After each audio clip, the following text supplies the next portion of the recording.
Selamat malam, perkenalkan nama saya Giring Yesus Mansuetus Leong. Di sini saya akan menjelaskan cara pengelolaan data di statistika probabilitas atau di mata kuliah statistika probabilitas. Nah, yang pertama ini kita membuka aplikasi yang namanya SPSS. Nah, di sini saya akan pengenalan dulu. SPSS software aplikasi statistik yang populer bagi praktis dan mahasiswa, terus membantu juga pengelolaan data dan pengujian hipotesis untuk berbagi ujian dan analisis dalam statistika seperti uji T, uji F, uji non-parametrik, analisis regresi, analisis korelasi, dan analisis multivariat. Nah, di sini secara keseluruhan SPSS menyediakan 7 window. Yang pertama itu data editor. Ada apa aja sih data editor? Itu ada file, edit, view, data, transform, terus analisis atau statistik, graphs, terus utilities. Nah, di sini file tuh menunjukkan menu untuk menangani hal-hal yang berhubungan dengan file data, seperti membuat file baru, membuat file tertentu, mengambil data dari program-program lain, dan mencetak isi dari data editor yang lainnya. Nah, kalau di sini edit itu berfungsi untuk menangani hal-hal yang berhubungan dengan memperbaiki atau mengubah nilai data, menghilangkan data, edit data, dan menu edit juga berfungsi untuk mengubah settingan pada option di aplikasi SPSS. Nah, untuk selanjutnya itu view. Menu view itu berfungsi untuk mengatur toolbar, termasuk status bar, penampakan value label, dan sebagainya.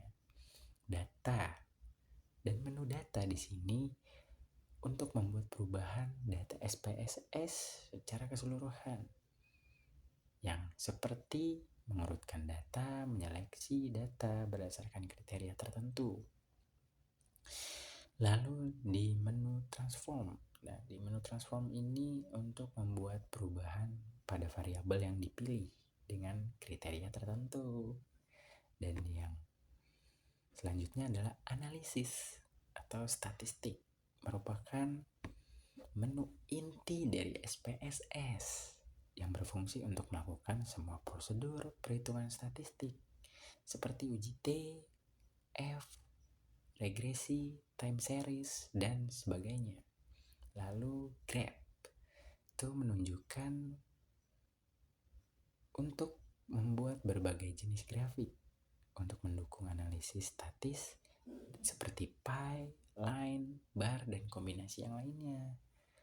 Lalu di utilities. Nah, di utilities ini ada menu-menu lagi, tambahannya ada 3 teman-teman, yaitu memberi informasi, menjalankan skrip, mengatur tampilan. Dan yang selanjutnya adalah adds-on.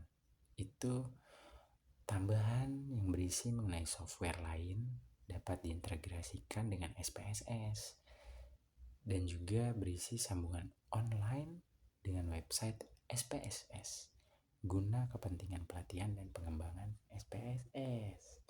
Selanjutnya itu adalah window.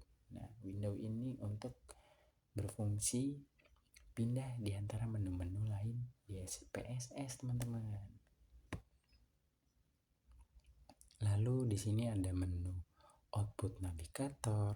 Itu ada 2 bagian, yaitu insert dan format. Nah, kalau format ini mengubah tata letak huruf output. Kalau insert untuk menyisipkan judul, grafik, teks, atau objek tertentu dari aplikasi lain. Nah, kalau untuk output navigator untuk memasukkan data yang siap diolah oleh SPSS. kemudian melakukan pengolahan data yang dilakukan lewat menu analisis. Selanjutnya itu pivot table editor, menu chart editor, itu ada 3 submenunya, yaitu gallery chart, terus series. Nah, yang selanjutnya itu ada menu text output editor dan menu syntax editor. Itu ada 2 ya teman-teman. Dan yang selanjutnya adalah menu script editor.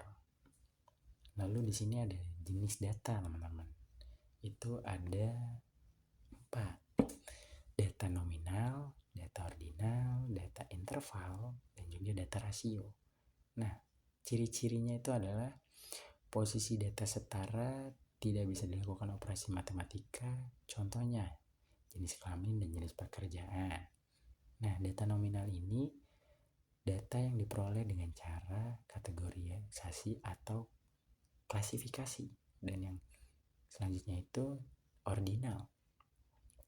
Data yang diperoleh dengan cara kategorisasi atau klasifikasi, tetapi data di antara tersebut terdapat hubungan. Ciri-cirinya posisi data tidak setara, terus tidak bisa dilakukan operasi matematika. Contohnya itu kepuasan kerja dan motivasi.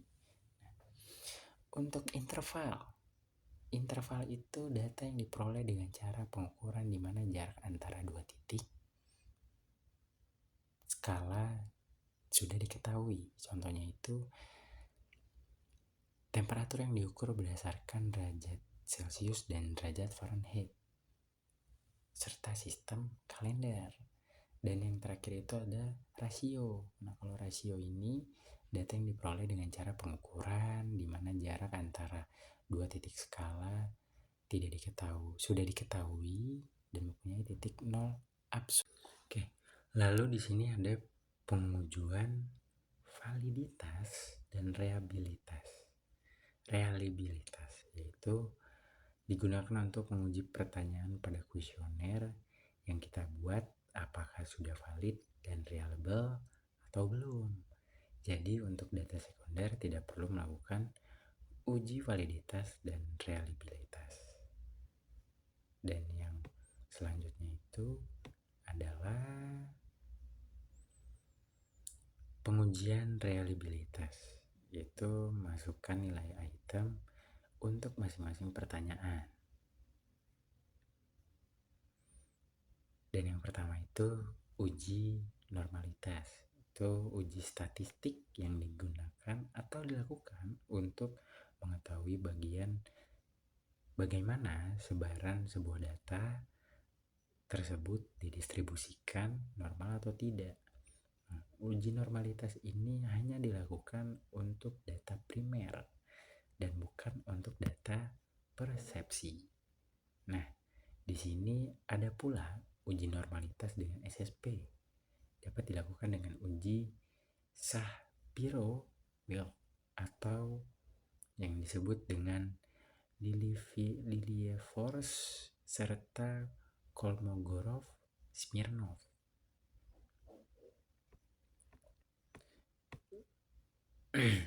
Lalu ada lagi yang dinamakan analisis, regresi, dan korelasi.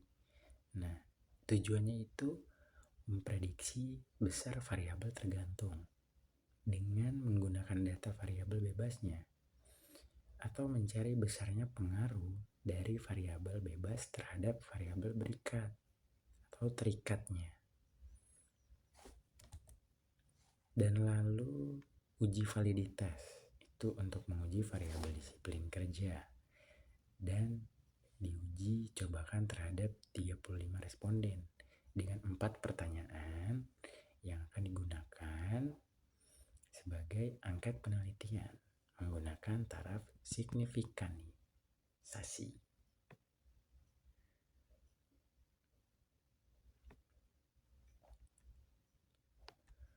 Lalu ada uji validitas instrumen variabel pengawasan kerja.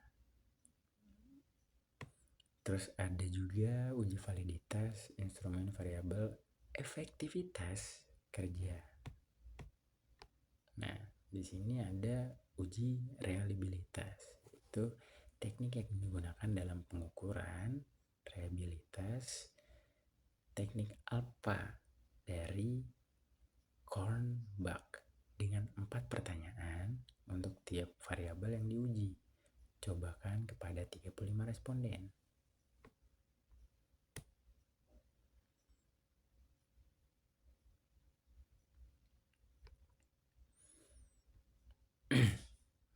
Dan selanjutnya itu hasil olahan deskriptif, yaitu menunjukkan bahwa nilai rata-rata atau mean dari masing-masing variabel yang digunakan dalam penelitian ini.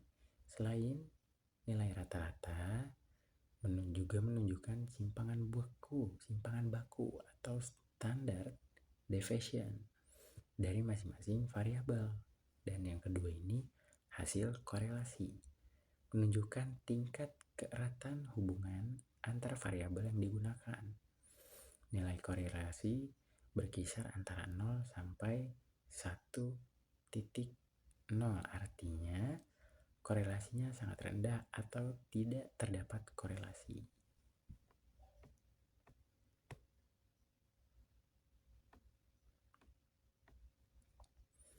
Lalu ada hasil kesimpulan model dan juga hasil uji F, lalu juga hasil regresi, serta variabel disiplin kerja, variabel pengawasan kerja, dan juga terakhir ini adalah tabel dan distribusi yang bergambar itu histogram. Dan yang kedua itu independent variable efektivitas kerja itu seperti grafik option Camthorpe gitu. Jadi untuk sekian pengelolaan data dari statistika probabilitas atau manajemen statistika probabilitas. Cukup sekian, terima kasih.